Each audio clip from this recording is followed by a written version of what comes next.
Paix à tous. Aujourd'hui, je voudrais vous parler de l'un des pièges les plus dangereux du diable, à savoir la confusion.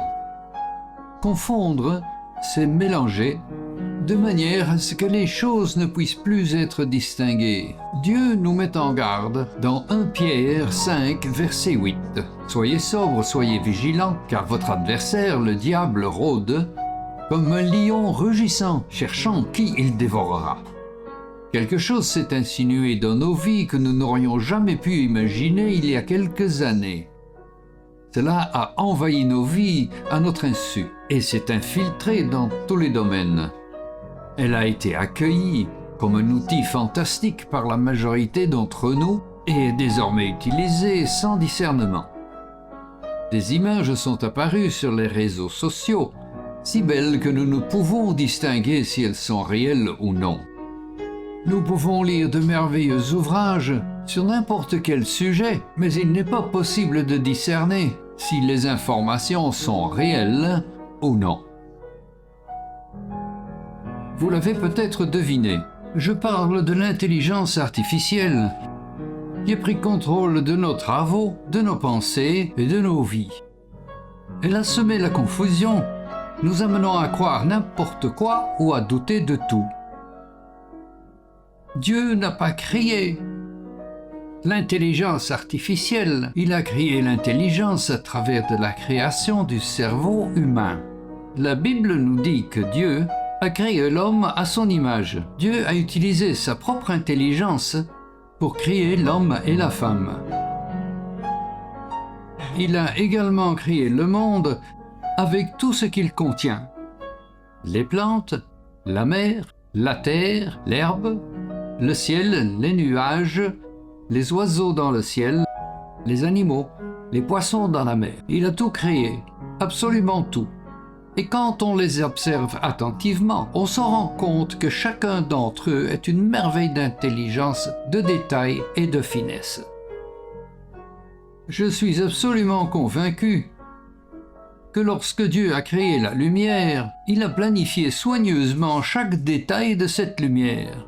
Par exemple, où elle devrait se trouver pour éclairer le monde, sa puissance, la chaleur qu'elle dégagerait. Il a prévu quand cette lumière devrait briller, quand elle nous apporterait un soulagement de la chaleur, la distance à laquelle elle se trouverait de la terre pour ne pas la brûler. Je suis également sûr que lorsque Dieu a créé la lumière qui brillerait la nuit, il a soigneusement planifié l'angle de réflexion de la lumière du jour afin qu'elle illumine la nuit.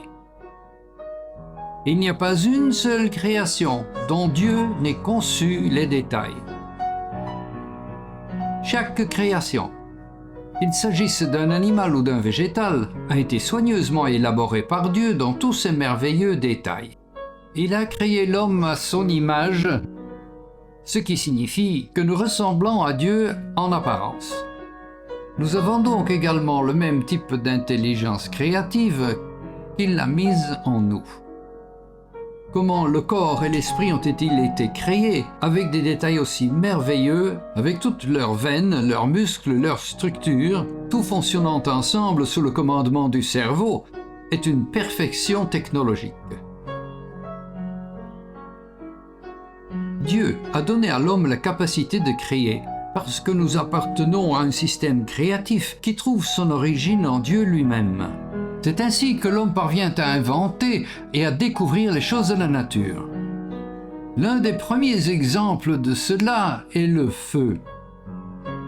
L'homme n'a pas inventé le feu. Le feu a toujours existé. Dieu l'a mis sur la terre pour que nous le découvrions. Après cela viennent des découvertes comme la roue que l'homme créa grâce à l'intelligence que Dieu lui avait donnée.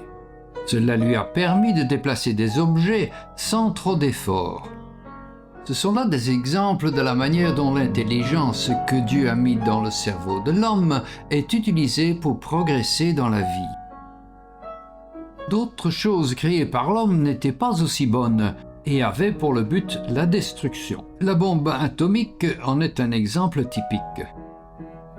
En tant qu'êtres humains, nous sommes capables des inventions les plus merveilleuses qui glorifient Dieu, tout comme nous sommes capables des inventions les plus diaboliques qui discréditent totalement Dieu. Nous devons toujours nous rappeler que notre ennemi, le diable également appelé Satan, prendra toutes les inventions de l'homme et les retournera pour faire le mal plutôt que le bien. Ce qui se passe aujourd'hui en est un exemple. L'intelligence artificielle que l'homme a créée n'est, si l'on y réfléchit bien, qu'un programme informatique, ou plutôt plusieurs programmes informatiques, car chaque application possède sa propre intelligence artificielle.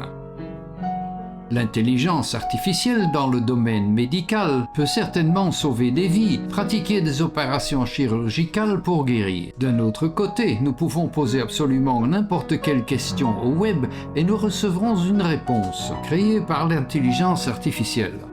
Le problème réside dans le fait qu'il n'y a aucun moyen de savoir si la réponse qui vous est donnée est réellement la vérité ou une fausse déclaration.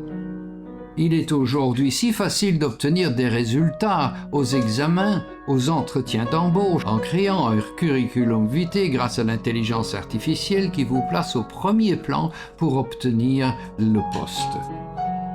Malheureusement, ce que vous avez donné à votre futur employeur n'est qu'un tissu de mensonges, car cela n'a pas été créé par vous, mais par une machine qui ne vous connaît pas. Nous devons donc être extrêmement prudents et n'utiliser l'intelligence artificielle qu'avec beaucoup de précautions. Vérifiez tout ce qu'elle vous donne. C'est un outil très dangereux à utiliser car nous ne savons jamais si la réponse qu'elle vous donne est vraie ou fausse. L'apôtre Paul a dit des habitants de Bérée, ils étaient plus ouverts d'esprit que ceux de Thessalonique, car ils recevaient la parole avec empressement en examinant chaque jour les Écritures pour voir si ces choses étaient vraies. C'est ce que nous devons faire. Revenez à la parole de Dieu et vérifiez tout. Éloignez-vous autant que possible de l'intelligence artificielle. C'est un outil trompeur que le diable a placé devant nous et qui est extrêmement attrayant. Laissez Dieu vous guider en toutes choses. Pas un ordinateur. Que Dieu vous bénisse.